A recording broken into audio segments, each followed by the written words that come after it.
علی بھائی اگلا سوال ہے، مولانا طارق جمیل صاحب نے حال ہی میں اپنے نام سے کپڑوں کا ایک برانڈ بھی لانچ کر دیا ہے جس کا نام ہے MTJ۔ کیا علماء کرام کا یہ کام ہے کہ وہ دین سے حاصل کی گئی شہرت کو بالآخر دنیا کی کمائی کرنے کا ذریعہ بنا لے؟ اس حوالے سے آپ کا کیا موقف ہے؟ دیکھیں جی، میں تو مولانا طارق جمیل صاحب حفظہ اللہ تعالیٰ سے کئی معاملات میں اختلاف رکھنے کے باوجود ایٹ لیسٹ اس ایشو کے اوپر انہیں میں سپورٹ کروں گا، اور میرے خیال میں یہ بہت پہلے انہیں کر لینا چاہیے تھا۔ آپ دیکھیں جی، ان کا آلموسٹ ایک سال کا بجٹ 155 ملین ہے۔ اب ایک بندہ، جس طرح کہ انہوں نے خود بتایا ہے کہ میں لوگوں سے فون پہ ان سے صدقات یا زکوٰۃ وصول کر کے اپنے مدرسوں کا سسٹم چلاتا ہوں، ایک شخص لوگوں سے مانگ مانگ کر اس پورے سلسلے کو چلائے، اس کی بجائے وہ شخص خود ایسا کاروبار اسٹیبلش کرے کہ جس کے ذریعے یہ مدرسے چلنا شروع ہو جائیں، تو کیا یہ زیادہ بہتر نہیں ہے کہ آپ کان کو ایسا پکڑنے کی بجائے یوں پکڑیں؟ باقی علماء کا تو یہ حال ہے کہ وہ چندوں کے پیسوں کے اوپر لگژریس لائف گزار رہے ہیں۔ طارق جمیل صاحب کی بھی لائف لگژریس ہے، اس میں کوئی شک نہیں ہے، لیکن وہ خود بہت امیر آدمی ہے۔ یہ نہیں ہے کہ وہ چندوں سے کھا کے تو وہ اپنے اوپر لگا رہے ہیں، وہ لینڈ لارڈ آدمی ہے، اپنا پیسہ لگاتے ہیں۔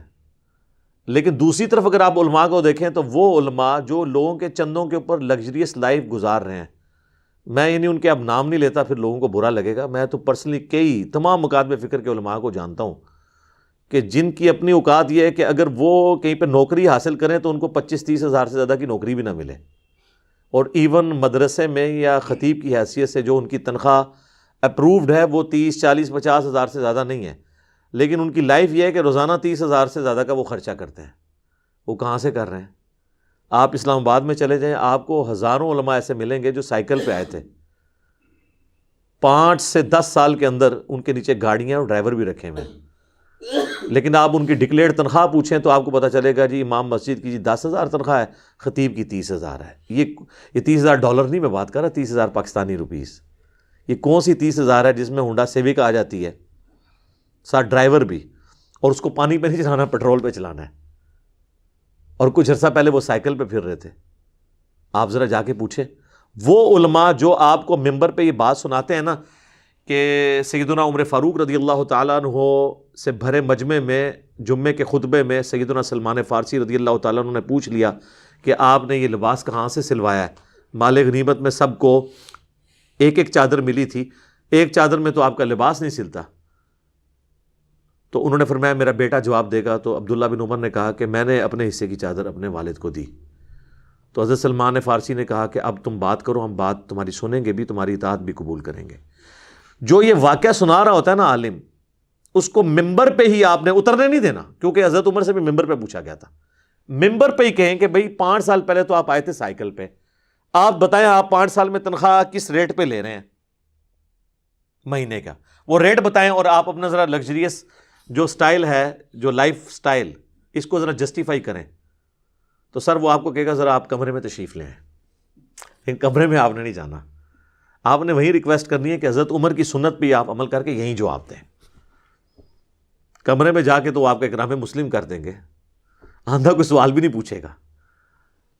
تو اس اعتبار سے میں سمجھتا ہوں کہ علماء خود کفیل ہوں، اور آلریڈی آپ دیکھیں کئی مساجد اور مدرسوں کے گراؤنڈ فلور کے اوپر انہوں نے کمرشل ایریا میں شاپس رکھی ہوتی ہیں، اور اس کی انکم سے وہ مسجد کا سسٹم اور مدرسے کا سسٹم چلا رہے ہوتے ہیں۔ یہ تو آلریڈی ہو رہا ہوتا ہے۔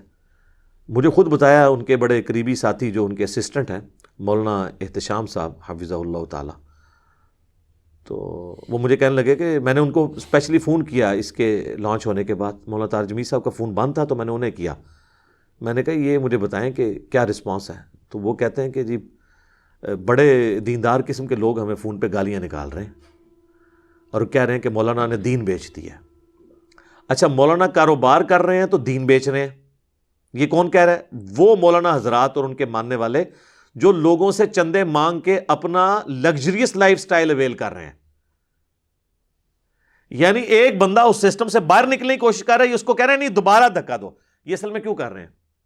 اصل میں انہوں نے یہ دیکھا ہے کہ اس طرح تو ہم پھر نمایاں ہو جائیں گے، اور لوگ یہ کہیں گے کہ یار طارق جمیل صاحب بھی تو دیکھو نا اپنا کما کے مدرسوں پہ لگا رہے ہیں نا، تم لوگ ہم سے کیوں مانگ رہے ہو، تم بھی کاروبار کرو نا۔ ان کو تو عادت پڑی ہوئی ہے مفت کھانے کی، ان کو یہ مصیبت پڑ گئی ہے کہ ابھی بھی لوگ کہیں گے تم بھی کاروبار کرو، اپنا کماؤ دے، اپنا کھاؤ دے، ساڈے تے لاؤ تے مسجدوں تے بھی لاؤ۔ یہ ان کو پڑ گئی ٹینشن۔ اور سر قرآن کی تعلیمات یہی ہیں، اہل ایمان کی نشانی درجنوں جگہ قرآن میں یہی آئی ہے کہ وہ اپنی جان اور اپنے مال کے ذریعے اللہ کی راہ میں جہاد کرتے ہیں، یہ نہیں کہ لوگوں کی جان اور لوگوں کے مال کے ذریعے اللہ کی راہ میں جہاد کرتے ہیں۔ اور اس کا کلائمیکس تو سورہ توبہ کے اندر ہے کہ اللہ تعالیٰ نے مومنین کی جانیں اور مال جنت کے بدلے میں خرید لی ہیں، اور اللہ تعالیٰ فرماتا ہے اس بائت کے اوپر، اس اپنے آپ کو بیچنے کے اوپر خوشیاں مناؤ کہ تم نے بڑا اچھا سودا کر لیا ہے، کہ چند سال کی زندگی اللہ کو دیکھ کے کروڑوں سال کی زندگی اللہ سے، اربوں سال کی انفینٹ لائف حاصل کر لی ہے۔ تو یہ تو بڑی اچھی بات ہے کہ برانڈ اگر لانچ ہوا ہے تو اس کی وہ کمائی کو اللہ کی راہ میں خرچ کریں۔ یہ عشاء کی اذانیں شروع ہو جاتی ہیں انشاءاللہ، بقیہ کے سوالات بلکہ اس کا حصہ انشاءاللہ کنٹینیو کریں گے ہم اذان کے وقفے کے بعد انشاءاللہ تعالی۔ اذان کے وقفے سے پہلے ہم ڈسکشن کر رہے تھے MTJ کے حوالے سے۔ تو میرے بھائیو، آپ انبیاء کرام علیہ السلام کو بھی دیکھیں تو وہ لوگ بھی اس چیز کو فخر محسوس کرتے تھے کہ اپنے ہاتھ سے کمائی کریں۔ قرآن حکیم میں ہے نا کہ اللہ تعالیٰ نے داؤد علیہ السلام کے لیے لوہا نرم کر دیا اور وہ زرہ بنایا کرتے تھے، اور یہی ان کا ذریعہ معاش بھی تھا۔ بلکہ صحیح بخاری میں آتا ہے، نبی صلی اللہ علیہ وآلہ وسلم نے فرمایا کہ سب سے بہترین کمائی انسان کی وہ کمائی ہے جو اپنے ہاتھوں سے کماتا ہے۔ اور پھر حضور علیہ السلام نے کوٹ کیا حضرت داؤد علیہ السلام کو اور کہا کہ داؤد علیہ السلام بھی اپنے ہاتھوں سے کما کے کھایا کرتے تھے۔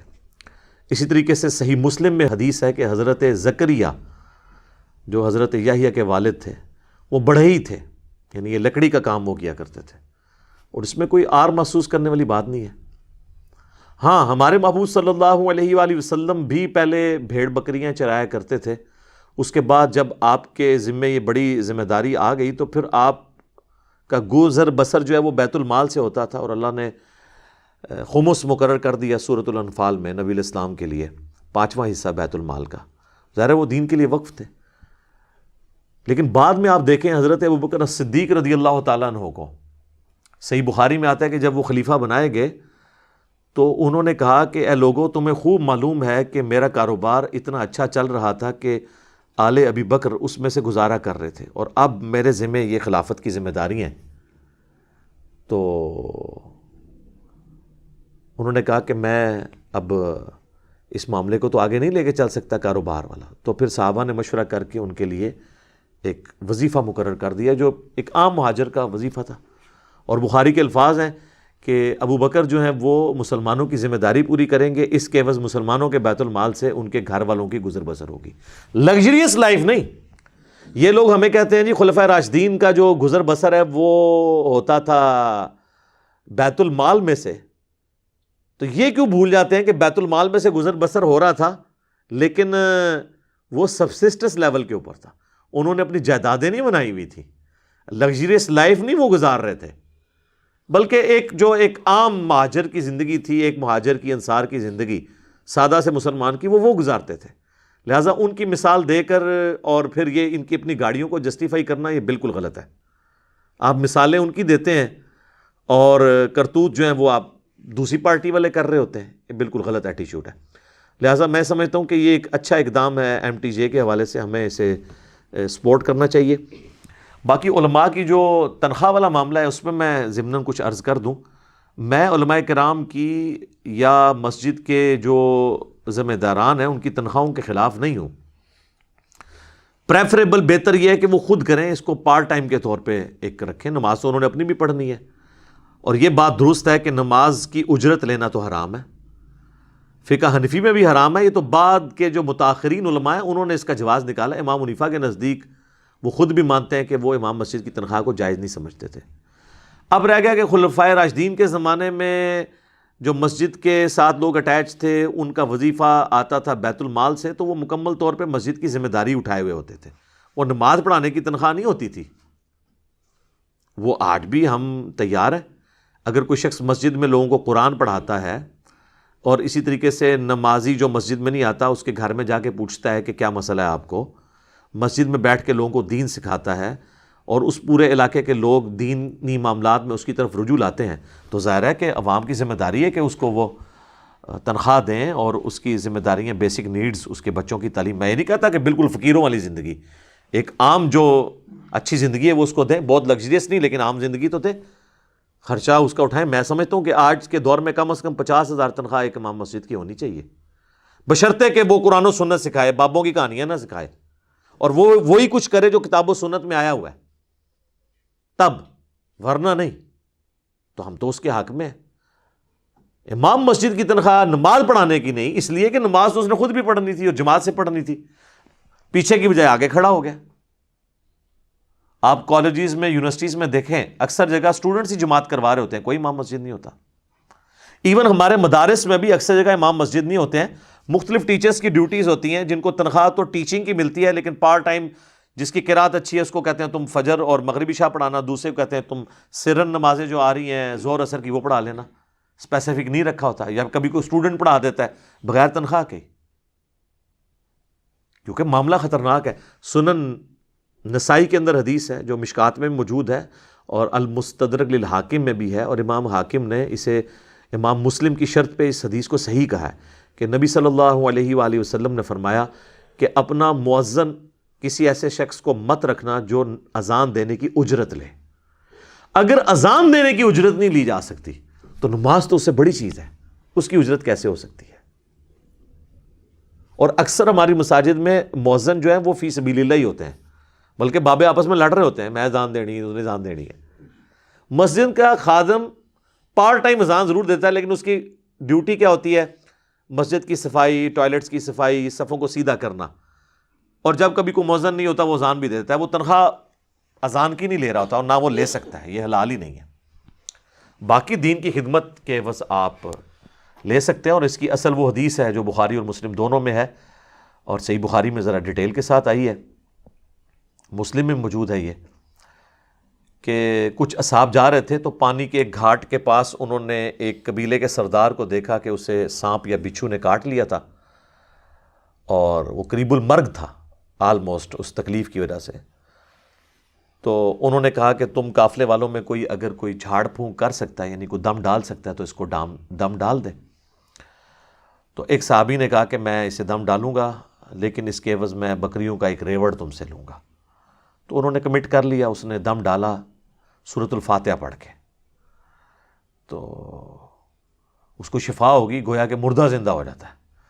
پھر وہ بکریوں کا ریوڑ لیا تو کئی صاحب نے کہا تم نے کتاب اللہ کی اجرت لے لی ہے، تو ہم اس ریوڑ سے کچھ نہیں لیں گے یہاں تک کہ رسول اللہ کے پاس پہنچ جائیں صلی اللہ علیہ وآلہ وسلم. جب آپ علیہ السلام کے پاس پہنچے تو صحیح بخاری کے الفاظ ہیں، آپ علیہ السلام نے فرمایا کہ سب سے بہترین چیز جس سے تم اجرت حاصل کرتے ہو وہ اللہ کی کتاب ہے. اور پھر آپ علیہ السلام نے فرمایا کہ تم اس بکریوں کے ریوڑ میں سے کھاؤ اور کچھ حصہ مجھے بھی دو، تاکہ یعنی نبی علیہ السلام جب خود کھا لیں گے نا تو کسی کا اگر وہم نہیں نکلا تھا نا ابھی تک کہ دیکھیں حضور علیہ السلام نے اجازت تو دی ہے لیکن خود تو نہیں نہ کھایا، تو اس کا وہم بھی نکل جائے. تو یہ حدیث بخاری مسلم دونوں پہ ہے. اس حدیث سے ہمارے اسلاف نے یہ رزلٹ نکالا ہے کہ قرآن کا دم کر کے اس کی اجرت لی جا سکتی ہے. یہ جو تعویذ دھاگے کر کے اجرت لے رہے ہیں وہ غلط ہے.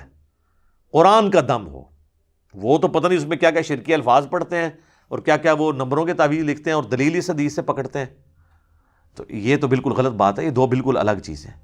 اصل چیز کو آپ دیکھیں سر، نکاح اور زنا میں بھی صرف معمولی سے ہی فرق ہے نا، ایجاب و قبول کا اور حق مہر کا، لیکن زمین آسمان کا فرق ہو جاتا ہے.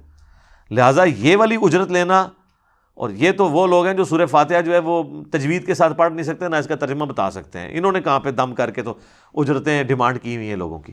لہٰذا یہ جماعت المسلمین والوں کا یہ موقف کہ امام مسجد تنخواہ نہیں لے سکتا پارشلی درست ہے کہ نماز پڑھانے کی تنخواہ نہیں لے گا، لیکن اگر کوئی نماز پڑھانے کی بھی تنخواہ لے رہا ہے اس کی تنخواہ تو غلط ہے، لیکن ایسے امام کے پیچھے نماز درست ہوگی، اس کی غلطی کا وبال اس پہ ہوگا. یہ کسی حدیث میں نہیں ہے کہ آپ کی نماز نہیں ہوگی.